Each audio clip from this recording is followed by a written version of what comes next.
We're back, people, and today we're breaking a film on the Giants offense to see how the Dolphins defense can match up against them.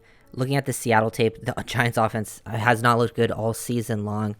Gave up a ton of sacks, like an insane amount of sacks. I think with how many offensive linemen the Giants are missing going to this Dolphins game, just going to kind of look at the keys to what I think they're going to do. They are a very quick passing team. They'll try to set up some play action, get some shots down the field. For the most part, it's just 1 to 3 step drops, getting the ball out quickly with some other things mixed in. They'll try to establish the running game. I think stopping Daniel Jones running is the biggest thing for this offense. Like, that's where he makes all of his biggest plays. And then, yeah, you want to get sacks, you want to get pressures, get them in third and long situations where they have to get to there. Because I imagine they're going to come out and just being quick game, especially with how they looked last week and with all the injuries they have. Right here you can see the Seahawks actually have some similar defensive concepts to what Fangio does sometimes, but here they're in their cover 3. They go play action off rip here, try to set up this, double move at the bottom, this over route, and they match it up pretty nicely. These guys stay disciplined, got to be very good for our defensive backs. We'd like to see a bounce back game. Imagine the defense is going to look better. Good job by Jamal Adams to gain some depth here. Things are covered up, forces Daniel Jones to escape and dump it off underneath. Got to be, aware of these big plays that are coming. I think you got to pressure these receivers off the line. They're not, the most talented group offensively. So this is really where I think the defense could look to bounce back. I'm not too worried about the running game, really, especially if Saquon doesn't play. If Saquon does play, he'll still be injured. One thing I noticed is with their offensive line, they did a lot of single teams, not double teams, and then climbing to the second level right away. Most guys are just getting one-on-one matchups here. They only have 6 people in the box. It's actually a good advantage for the Giants here, and they're only getting 2 yards. They're playing with 2 deep safeties. Only 6 people. They pull through here.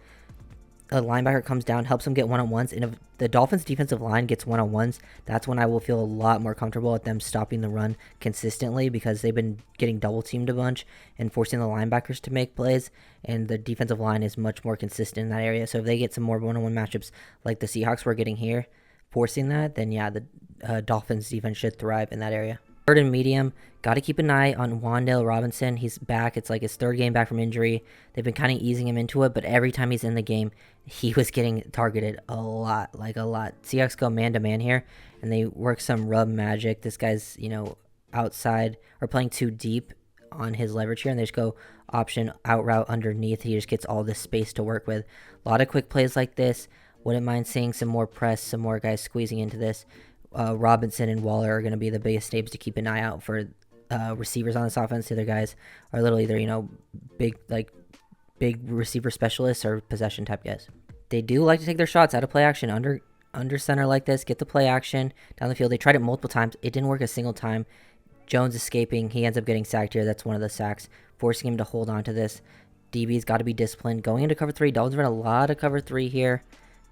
They stay pretty good, and they're running deep down the field, so if they're running this deep down the field, linebackers come a little bit less important. But good job by Jamal Adams taking away this throwing lane. They have help over the top on this one. They're all matching everything vertically. I'm not as worried about that, and on those types of concepts, the Dolphins have actually covered those pretty well until the Bills game. They did good in the Chargers in that area, and with Deshaun Elliott back, that would be a huge boost versus those specific concepts. Stop Daniel Jones from running. That will be super important. Getting him in, this 5-step drop. Doesn't like what he sees right away. He can be a bit of a one-read type of quarterback if he doesn't like what he sees initially. So, following his eyes is important. If he doesn't like what he sees, he's going to take off. Staying disciplined in your rush lane. He's going to take off. He'll keep his eyes down the field, but he doesn't always throw it. He's more likely to take off and run than throw it when he gets out of the pocket. So he's a little bit less dangerous than Josh Allen would be. Here he is again, taking off. Daniel Jones. This is like all their big plays. Trying to set up these play action shots down the field. Look how many they're doing. This time they're trying to sit it underneath. Seahawks secondary did a really good job just taking those away. These guys, the receivers aren't the biggest threats. If they can match these things, it's going to be a lot easier than what they faced last week. They actually do a good job max protecting here, giving Daniel Jones some time, but he doesn't like what he sees, so he just takes off right away. So you got to be disciplined in those rush lanes because that lane opens up, and Jones is fast. He's athletic. This is what he does. This is what he's going to do best. Definitely would like to try to make him beat you with this arm. Dolphins defense really needs to bounce back this week. Would like to see the Dolphins bring some fire zone pressures, bring the nickel corner, Daniel Jones doesn't have the greatest pocket presence. He doesn't feel those things. He doesn't see them coming as well. If you can disguise them up, he struggled a lot in this game. Witherspoon had multiple sacks, getting into the backfield, getting these things unblocked. And I know they didn't really work for the Bills, but it has been one of the more things they've been successful with this season in the other games, like versus the Chargers, Patriots. A lot of their bigger defensive stops came when they were bringing DBs on blitzes. There's just so many sacks in this game. Seahawks running cover 3 again. They run a lot of cover 3. A lot of cover 3. They'll run cover 6 as well. Things the Dolphins like to do. A little bit different with their variations and their play calls, but getting, these sacks underneath Josh Allen out of these play actions, just don't let them have these clean pockets. They're going to try to take their shots down the field. If it's under center, look out for that play action. Don't fall for the run. They're not going to be a super threat there anyways. They'll be trying to take some deep shots down there, cover those things up well. They might, leave a guy unblocked here. Everyone fly to the ball, knock it out of Daniel Jones' hands because he is likely to fumble. Need to see some big plays when they're in these situations because they're going to be, I guarantee, they're going to be getting the ball so much quicker. Go back, look at the Niners tape, how much quicker they're getting the ball compared to Seattle because they're going to be scared to, have a repeat performance like this. If the Dolphins go soft and don't pressure the receivers at the line, I want to see them having their corners squat. I know they have cover 3, maybe played a tight third, but here you can see this corner bails out, opens up his hips, and they're just going to take the quick little hitch. Giants, this is a pretty key staple to their offense to get, ahead of the downs. They'll do it on early downs. They'll do it on second down as well.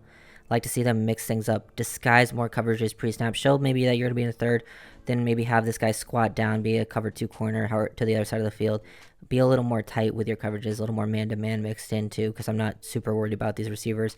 Make Daniel Jones beat him with your arm down the field. Here's another example of it. When they get behind the 6, they just do this. They don't want to get sacked.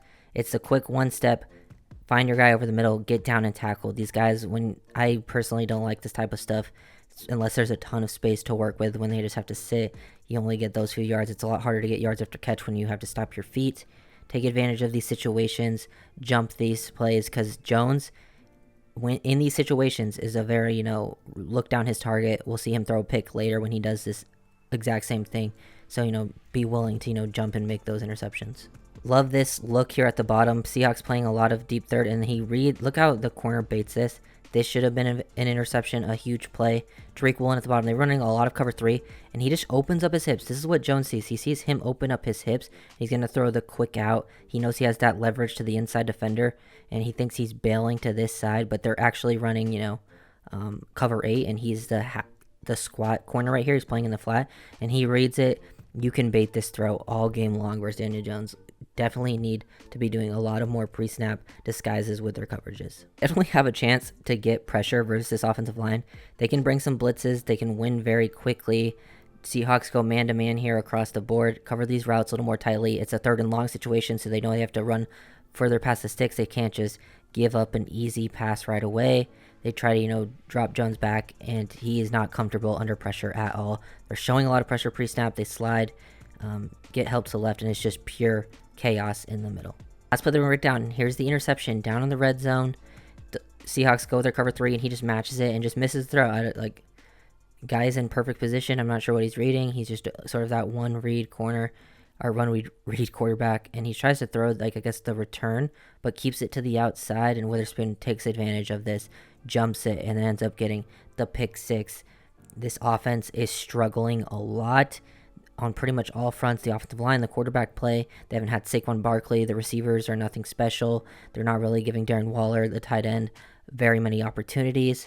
This is the week to really get your defense to bounce back, get right, feeling some confidence, and trying some new things, maybe trying some new looks, some new defenders out there. Get some confidence going, build upon this. So hopefully the Dolphins defense can play much, much better. I do expect them to play much, much better. But so hopefully we will see some nice improvement. If you guys enjoyed the video, make sure to like, comment, subscribe. Let's get started.